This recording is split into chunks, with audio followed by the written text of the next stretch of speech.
Hello everyone, this is Charmaine here, and I have Kara with me. We're both registered dietitians who help people reverse type 2 diabetes, and we are at the Plantrician conference here. And it's really cool because it's a conference that's catered towards medical professionals, teaching them about nutrition and how we can really help prevent, manage, reverse diseases through nutrition. So I just wanted to do a segment where we just kind of talk about what we learned in this conference. So Kara, what would you say is one take? Well, I know it's hard to have one takeaway, but one takeaway in terms of helping people create changes. I know. I was going to look at all the different presenters. There's so many, like Dr. Furman's here, Dr. Neil Barnard, dietitian Brenda Davis. So all these individuals that I admire so greatly in the plant-based movement. And more than anything, it's just this incredible reinforcement of how powerful plants are. And they feed us here, and we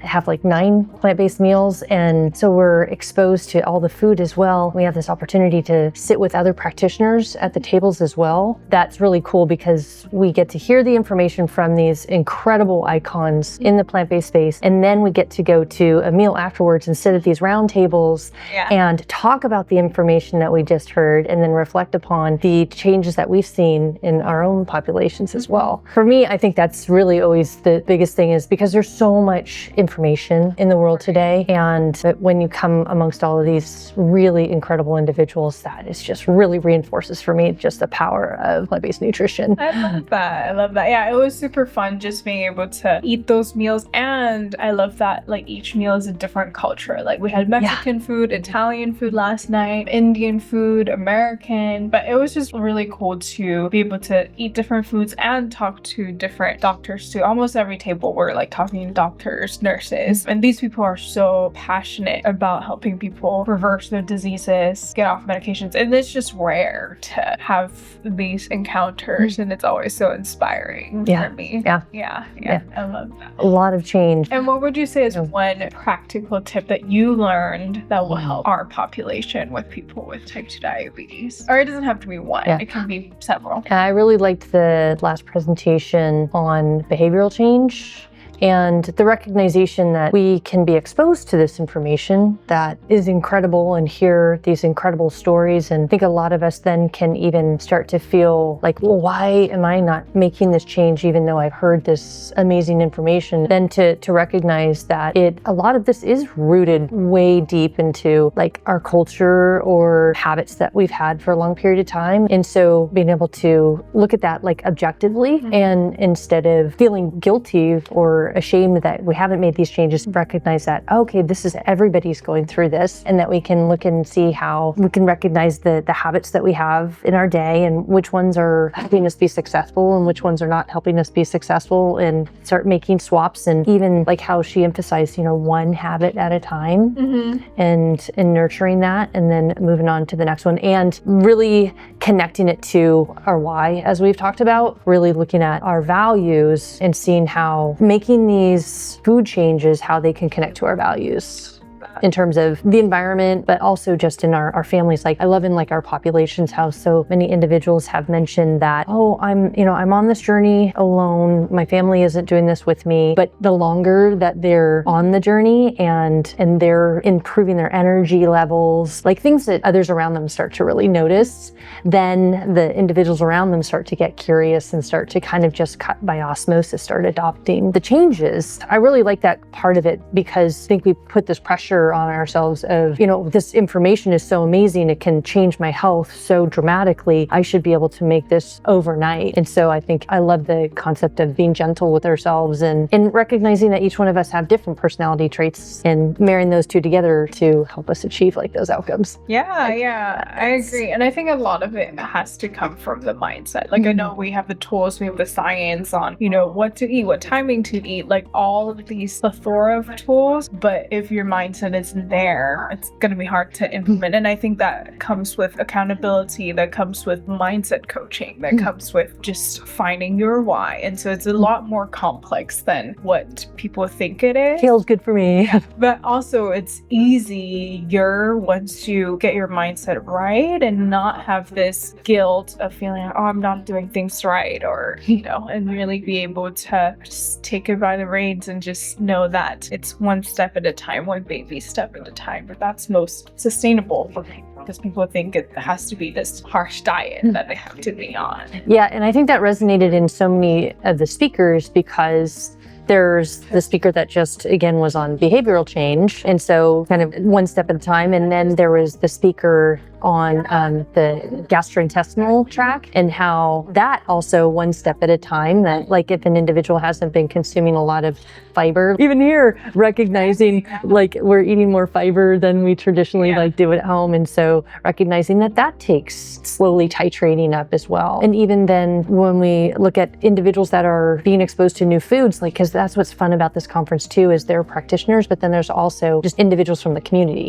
and talking about eating new foods. And so there's the understandable change of becoming associated with these new tastes. And so I think all about like just at our own pace and giving ourselves love and compassion, and then the benefits of like the science is there. Like that's just what's like really, really enforced with me. It just makes me feel like I'm standing on the shoulders of giants here. Yeah. And I think what also impressed me a lot is just the case studies that they've shared, how there's a lot of people that have tried, they're like, I'm really not eating that much. I'm eating like one meal a day, or I'm eating just like chicken and vegetables, and like there's barely any change on the scale or in the labs. But then once they kind of switch to higher quality proteins, right? You don't have to go vegan or vegetarian, but like when you switch to more plant-based proteins like tempeh, tofu, or beans and lentils, they start seeing those changes. So it really goes to show it's much more than just calories. It's the like food that you eat, how it affects your gut health, how it affects your metabolism, how these nutrients like magnesium, chromium, how they actually all play a role in your body metabolism. So it's a lot more complex than that. But then also at the same time, these foods don't have to be this special powder that you get from, Whole Foods or Erewhon. Like it can just be foods that you get from your local grocery store, from your farmer's market. And it's also amazing how tasty these foods can be. And just from things that you have in your cabinet, it doesn't have to be,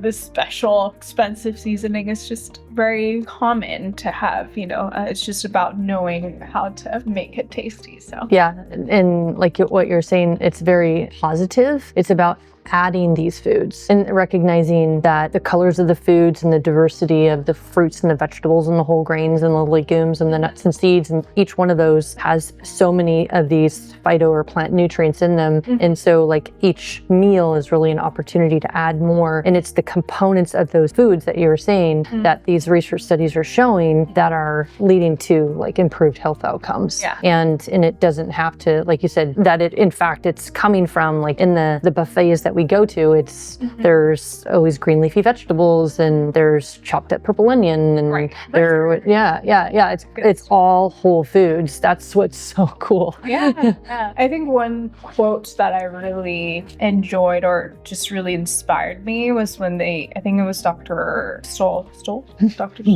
when he mentioned how when you have health, you have 1,000 dreams, but when you don't have health, you have one dream. And our goal is to help people have thousands of dreams again. And that really resonated with me, because I think like growing up, no matter if it's just my own personal journey or just my like interaction with clients, I'm always so big on dreaming, on like having vision for yourself, like being able to create life as you want it. And so I think it just really struck a chord with me, because I can't imagine just like not having dreams, and just my only dream is to better my health. And so I think I'm even more, rooted now in our mission and helping people, because really we're not just helping with their health, but it's their life, like being able to help them live their full potential, being able to help them, live life to the full, go after their side hustle or career, or go after like traveling and exploring the world. And so I'm excited about, what we do here. Yeah, I heard a great quote the other day too. It said, if you don't have a dream, then you don't have a dream that can come true. I love that. I love that. Cara has a wall of sticky notes. Sticky quotes. Sticky quotes.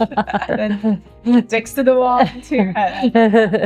Another great thing, because me and Cara always talk after like these lessons, and we also talk about how, we want to let people know, because I think when people are like on the fence to join the Reversing Diabetes program, they're like, but what about my, favorite foods or my cultural foods, right? And so we talk about how what we actually do here is to optimize your cultural preference, not to take it away, not to say like you can't have your favorite Asian dish or your favorite Indian dish or your favorite Mexican dish. You can have it, but it's about swapping out for higher quality ingredients and be able to do this. So I also love that. You shared that. Yeah, it's really about not you coming to us, but us coming to you, and collaborating on, and each individual sharing with us what their dietary pattern looks like. And like you're saying, making those swap opportunities in there to add those whole foods, but still stay very true to the flavors that you enjoy. And that's the really fun thing, is in like what you're saying with the foods that we saw here, they really try to have, like there was amazing palak paneer last night with tofu